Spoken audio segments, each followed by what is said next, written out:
안녕하세요. K가 추천하는 책, K 추책. 오늘은 35번째. 오늘은 책 제목이 나를 변화시키는 좋은 습관. 한창욱 님이 지으셨고요. 책을 안 읽는 사람은 진화를 포기한 사람이다. 일본의 고이즈미 총리는 책을 읽고 사물을 생각하는 사람과 그렇지 않은 사람은 얼굴에 분명한 차이가 있다고 했다. 길을 걸으면서 사람들의 얼굴을 보고 맞춰보라. 주변 사람들의 얼굴을 유심히 살펴보라. 누가 책을 읽고 사물을 생각하는 사람인지. 책을 많이 읽은 사람에게서는 품격이 느껴진다. 아무 말을 하지 않고 있어도 얼굴과 몸짓에서 삶의 깊이가 느껴진다. 책을 전혀 읽지 않는 사람은 고급스러운 옷을 입고 있어도 왠지 가볍고 경박해 보인다. 인류의 역사는 길다. 고작 100년을 사는 인간이 우주의 생성 과정에서부터 현재에 이르기까지의 전 과정을 체험해 볼 수는 없다.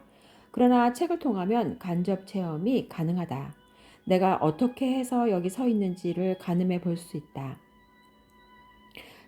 진화론에 의존하여 인간이 계속 진화되어 왔다고 가정한다면 인간은 지금도 진화하고 있는 중이다. 그 진화를 가능케 하는 것이 책과 같은 지식의 전달체이다. 한 사람이 읽은 책은 그가 죽음으로써 사라지는 것이 아니다. 유전자 속에 지식이 새겨지고 그 유전자는 다시 지식을 통해 전달된다. 그래서 갈수록 현명한 인류가 탄생하는 것이다. 훗날 과학이 발달하면 인간은 음식물을 섭취하듯이 방대한 지식을 캡슐 속에 담아서 섭취하게 될지도 모른다. 하지만 그것은 아직 먼 이야기다. 한국 직장인의 한 달 평균 독서량은 한 권에서 세 권이다. 그러나 성공하는 사람은 일반인보다 훨씬 많은 책을 읽는다. 일반인들은 독서를 통해 순간적인 카타르시스를 느끼거나 지적 유희를 느끼는 반면 성공하는 사람은 독서를 통해 얻은 것들을 현실 속에서 적절히 활용한다. 대화를 할 때 활용하기도 하고 일상생활 속에서 끌어들일 수 있는 부분을 최대한 끄집어낸다. 현대인은 텔레비전과 컴퓨터 앞에서 많은 시간을 보낸다. 잘만 이용하면 좋은 문명의 도구이지만 현실은 그렇지 못하다. 주로 무료한 시간을 흘려보내는 데 사용될 뿐이다. 성공한 사람 가운데는 컴퓨터 계통에 있거나 연예인이 아닌 한 컴퓨터나 텔레비전을 즐기는 사람은 없다. 그들은 남은 시간에 여러 방면의 책을 읽는다. 학교는 오래전에 졸업했지만 계속 공부를 한다. 그래서 대화를 나눠보면 블랙홀 속으로 빨려 들어가듯이 그 사람에게 끌리게 된다. 그것이 우주든 자연이든 소설 속의 가상 상황이든 간에 자신의 전공 분야를 떠나서 이야기를 하면 다시 보일 수밖에 없다. 책은 때론 현실의 축소판이고 현실의 확대판이다. 그러나 많은 사람들은 책과 현실은 별개의 것이라고 생각한다. 성공하려면 책을 적절히 활용할 줄 알아야 한다.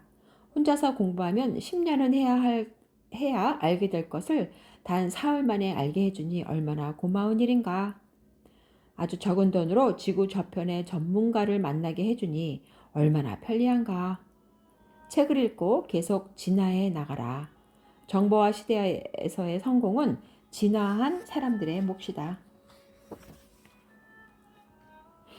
가장 하기 싫은 일을 먼저 해라.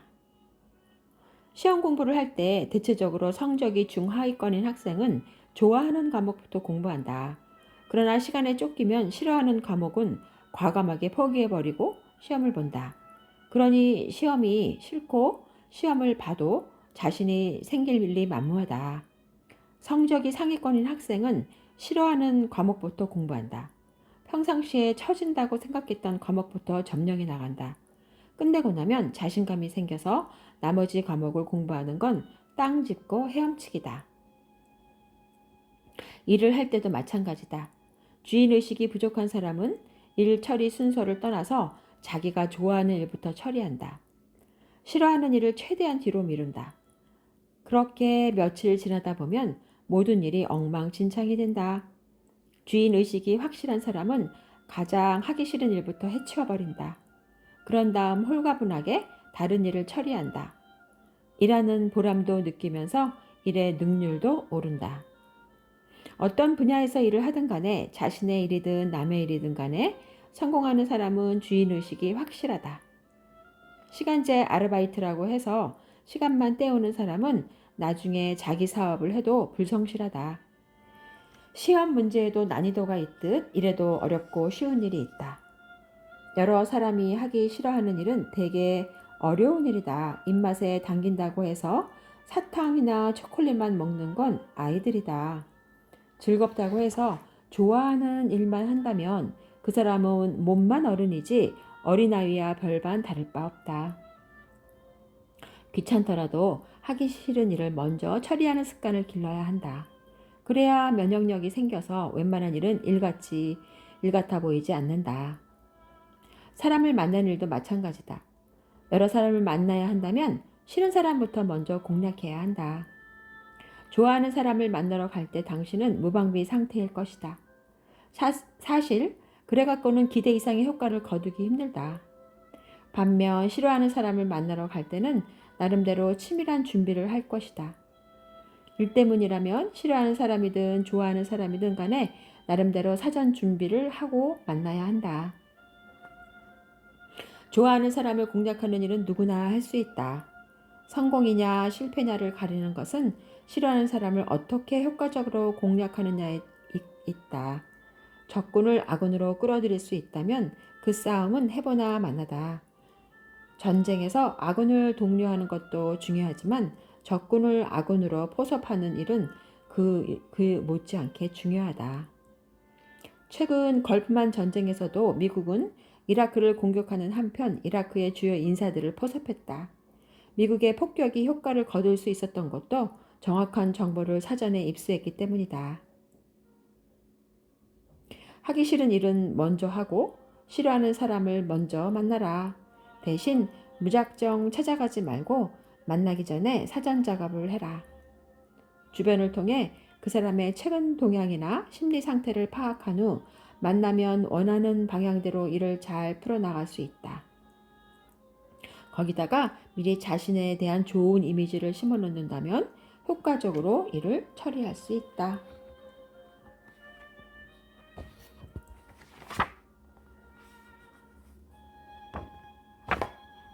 성공하는 사람의 화술. 짧은 글이든 긴 글이든 간에 기승전결이라는 순서가 있다. 좋은 글은 순서가 제대로 지켜진 것들이다. 말에도 순서가 있다. 짧은 이야기든 긴 이야기든 간에 하나의 이야기 속에는 순서가 있기에 마련이다. 화술이 뛰어난 사람은 대체적으로 순서를 잘 지킨다. 성공하는 사람과 만나 이야기를 나눠보니 그들의 화술에는 몇 가지 공통점이 있었다. 대략 12가지로 나눌 수 있다. 첫 번째, 적당한 시기와 분위기를 선택한다. 같은 말이라도 분위기와 장소에 따라 마음이 달라진다. 화술이 뛰어난 사람은 직감적으로 이런 말을 꺼내도 좋은 시기인지 적절한 장소인지를 판단해낸다. 상대방의 기분은 전혀 고려하지 않고 나의 기분만 고려해서 말을 하는 사람은 화술이 형편없는 사람이다. 두 번째, 적당한 유머를 사용한다. 유머는 마음을 느슨하게 하는 힘이 있다. 잔뜩 긴장하고 있는 사람에게 진지한 이야기를 늘어놓아 봤자 먹히지 않는다. 먼저 유머로 긴장을 풀어주고 편안한 상태에서 대화를 시작한다. 세 번째, 칭찬을 한다. 본론에 들어가기 전에 먼저 칭찬을 한다. 칭찬을 듣고 나면 기분이 좋아진다. 인상 쓰고 있는 사람보다 웃고 있는 사람을 설득하는 게 한결 수월하다. 네 번째, 말을 많이 하기보다는 귀 기울여 듣는다. 뛰어난 화술은 혀에서 나오는 것이 아니라 머리에서 나오는 것이다. 화술이 뛰어난 사람은 상대방으로 하여금 말을 많이 하게끔 유도해낸다. 말은 허공에서 사라지게 그렇게 되는 게 아니다. 말 속에는 책임이 들어있다. 말을 많이 하다 보면 상대방은 귀한 시간을 뺏긴 듯한 기분이 드는 데다가 자기 말에 책임을 져야 하기 때문에 거절하기가 점점 어려워진다. 5번째, 적절한 제스처를 취한다. 화술이 뛰어난 사람은 온 몸으로 말한다. 귀 기울여 듣고 눈빛으로 호소하고 적절한 몸짓과 손짓으로 설득한다. 청각으로만 듣는 것보다 시각으로 보고 청각으로 들으면 쉽게 머릿속에 각인되기 때문이다. 6번째, 적절하게 침묵을 이용한다. 때로는 100마디 말보다 침묵이 효과적이다. 긴 문장을 읽다 보면 호흡이 가빠지고 머릿속이 혼란스러워진다. 마찬가지로 길게 이야기하면 귀에 잘 들어오지 않는다. 좋은 문장에는 적재적소에 쉼표, 마침표, 느낌표, 물음표, 말 줄임표가 있다.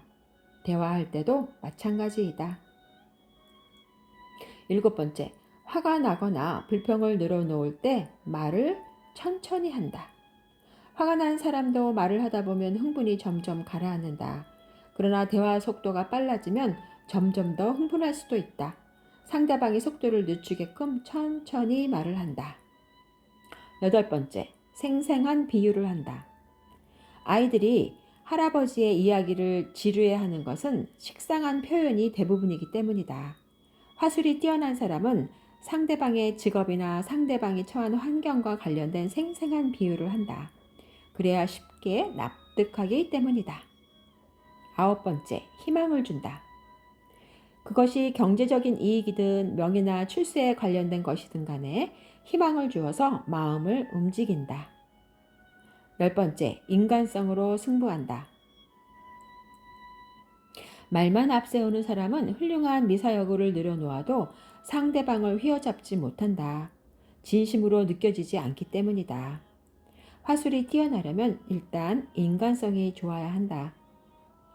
11번째, 감동을 준다.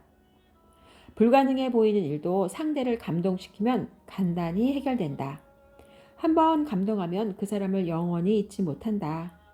또한 감동은 물결처럼 파문을 일으켜 널리 퍼지는 효과가 있다. 12번째, 가장 영향력 있는 사람을 찾는다. 같은 부탁이라도 누가 하느냐에 따라 다르다. 내가 하면 쉽게 거절할 부탁도 영향력 있는 사람을 통해서 하면 거절하지 못한다. 화술이 뛰어난 사람은 영향력 있는 사람을 통해서 자신의 부탁을 한다. 네, 오늘은 K2책 나를 변화시키는 좋은 습관 중에서 가장 우리가 해야 할 것들, 또 잘 생각하지 못했던 것들, 그 3가지를 오늘 다뤄봤어요. 네, 오늘도 K2책 들어주셔서 감사하고요. 다음에 또 좋은 책으로 같이 만날 것을 약속드리겠습니다. 감사합니다.